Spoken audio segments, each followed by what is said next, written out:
The boy's wrists were bound so tight the rope had bitten raw into his skin. His head hung forward, hair matted with dust and dried blood, chest rising in shallow, uneven breaths.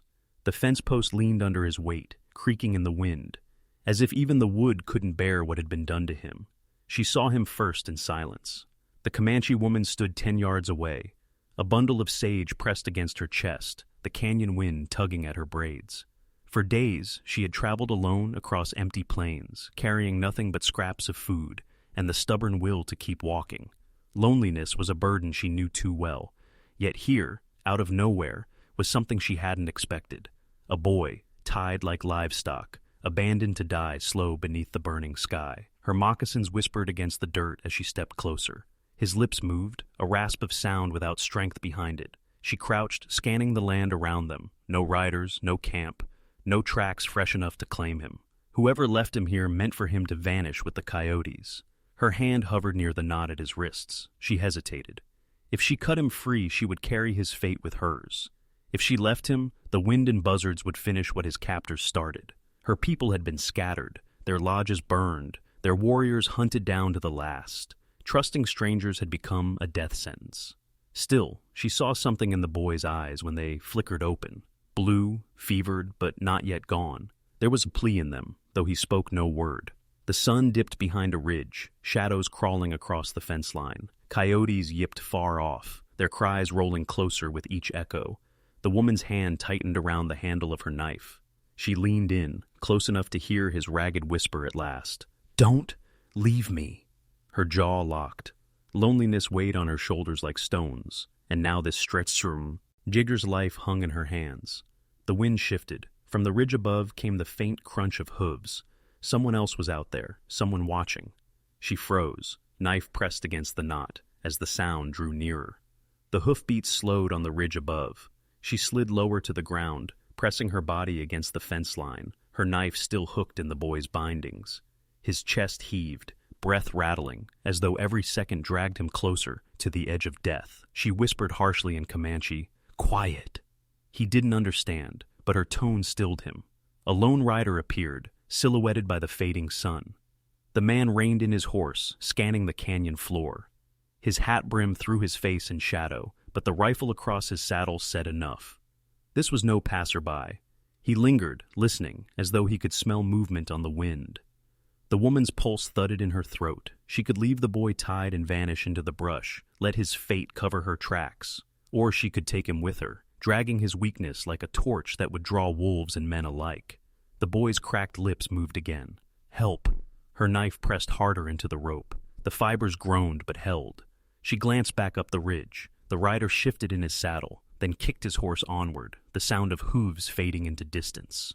For a long moment, she stayed crouched, the knife trembling in her hand. Loneliness told her to cut him free. Survival warned her to walk away. Both voices warred inside her like fire and ash. At last, with a sharp breath, she sawed through the rope. His wrists fell loose, swollen and raw, his arms collapsing forward into the dirt. The boy groaned but did not rise. She hooked an arm under him, half lifting, half dragging him from the fence.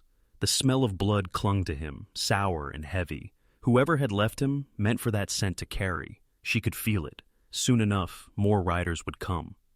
She staggered with his weight toward a shallow cut in the land where mesquite grew thick, every step stirring up dust. His head lolled against her shoulder, his whisper barely audible. "Why, you helping?" She said nothing. Words meant little in a world where silence kept you alive.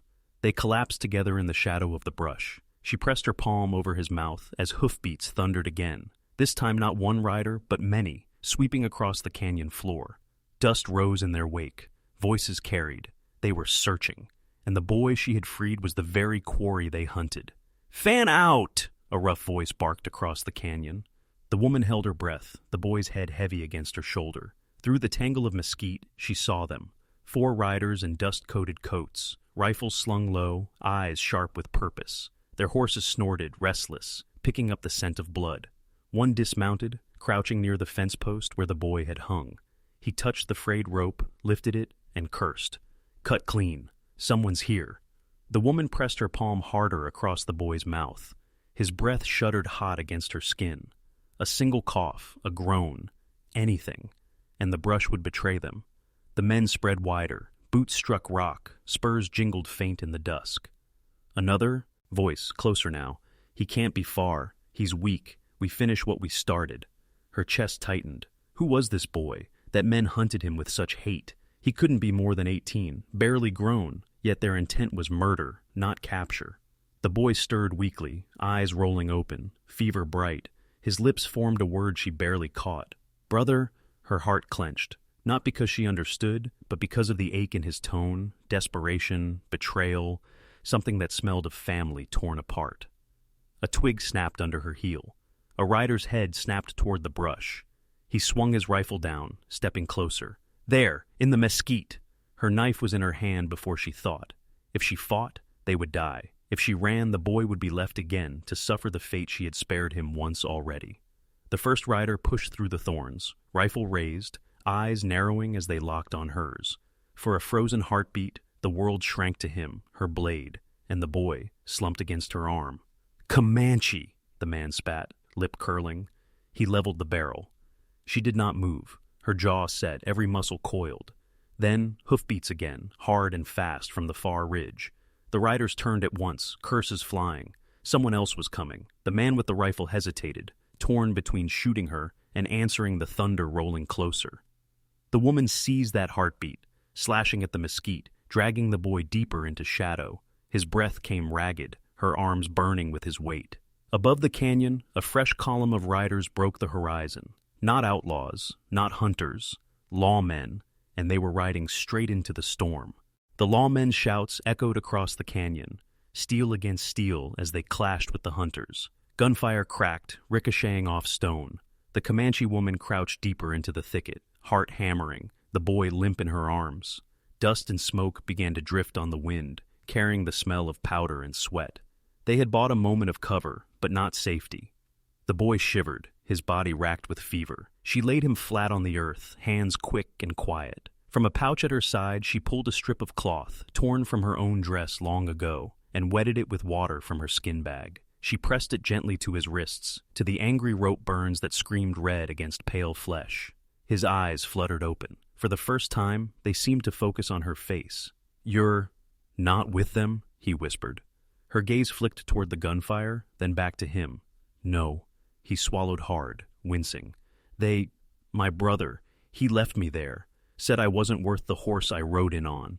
His voice cracked, boyish still beneath the grit. Something in her chest ached at that. Family betrayal, she knew it well. She had watched her own kin scattered, torn apart by war, by hunger, by men who carved the plains into borders. She had learned that blood could be as cruel as strangers.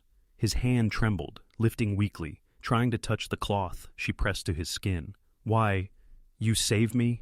She didn't answer at first. Instead, she reached into her bundle, pulling out a small pouch of crushed herbs.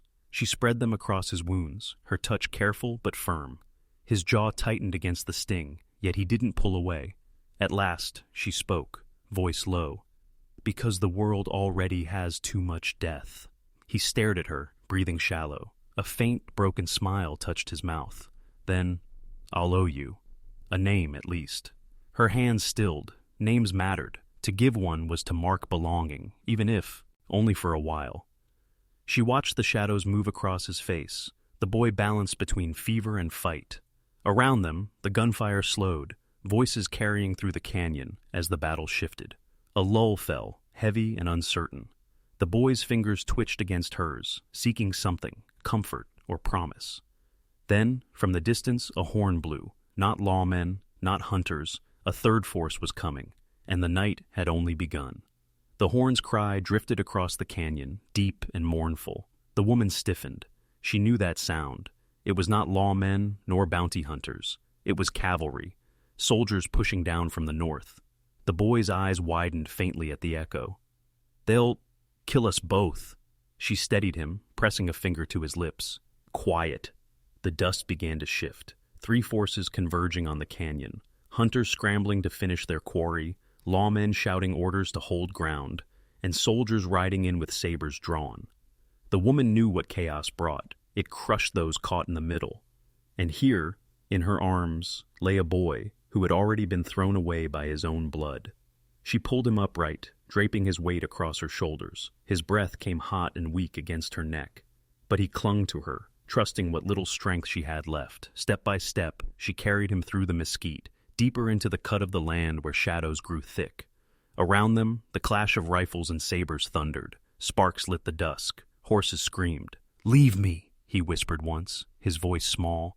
"I'll only slow you down." She stopped, eyes burning into his. For a heartbeat, silence pressed between them. Then she shook her head. "No." Her tone was final, carved from stone. They reached a dry riverbed, hidden beneath the canyon's fold. She laid him against the sand, brushing the hair from his fevered brow. He watched her with half-lidded eyes, lips trembling. "You never told me." "Your name," he rasped. She paused. Names had power. Her own had been stolen, mocked, buried by men who claimed the land. Yet here was a boy, nameless in all but blood betrayed. Slowly, she touched his chest, just above his heart. "I call you Tahu," she said at last. "It means son." His breath caught, as if the word itself gave him a reason to keep breathing. A tear welled at the edge of his eye, tracking down through the dust. Then, "I'll live for it." Gunfire roared above the ridge, closer now. She turned, knife in hand, every muscle ready. But as the noise swelled, a strange calm spread inside her. Whether they lived or died, she had given him something the world had tried to strip away. A name, a place in her silence. The boy clutched her hand weakly, his pulse faint but present. Above them, smoke curled into the night sky. Riders clashed, men shouted, rifles cracked. But here, in the shelter of stone and shadow, a woman and a boy sat side by side, two forgotten souls bound by the one thing the world could not take. The last light of dusk caught his face, fevered but alive, and she whispered the name again like a promise, Tahu. The screen would fade to black on the image of his eyes, still open, holding on to hers as the storm raged unseen.